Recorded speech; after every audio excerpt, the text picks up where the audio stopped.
சென்னை மண்டல அமலாக்கத்துறை அலுவலகத்தில் அதிகாரிகளின் பணியிடங்களுக்கு குறைந்தது 50 விழுக்காடாவது தமிழர்களை கொண்டு நிரப்ப வேண்டும் என்று அதிகாரி ஒருவர் பிரதமரிடம் வலியுறுத்தியிருக்கிறார். சென்னை மண்டல ஜிஎஸ்டி துணை ஆணையர் பாலமுருகன் பிரதமர் மோடிக்கு எழுதியுள்ள கடிதத்தில் சென்னை மண்டல அமலாக்கத்துறை அலுவலகத்தில் ஒரு தமிழ் அதிகாரி கூட இல்லை என்று குறிப்பிட்டுள்ளார். சமீபத்தில் சேலம் மாவட்டம் ஆத்தூரைச் சேர்ந்த 2 விவசாயிகளுக்கு அமலாக்கத்துறை அனுப்பிய சம்மனில் அவர்களின் சாதி பெயர் குறிப்பிடப்பட்டிருந்ததாகவும் பட்டியலினத்தைச் சேர்ந்த அவர்களுக்கு ஏன் சாதி பெயரை குறிப்பிட்டு சம்மன் அனுப்பப்பட்டது என்பது குறித்த தகுந்த காரணத்தை அமலாக்கத்துறை விளக்கவில்லை என்றும் தெரிவித்துள்ளார்.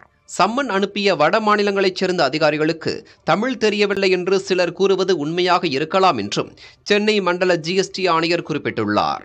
இதனால் சென்னை மண்டல அமலாக்கத்துறை அலுவலகத்தில் ஆய்வாளர் முதல் அதற்கு மேல் இருக்கும் பணியிடங்களில் 50% தமிழர்களை நியமிக்க வேண்டும் என்றும் பிரதமரிடம் பாலமுருகன் வலியுறுத்தியுள்ளார்.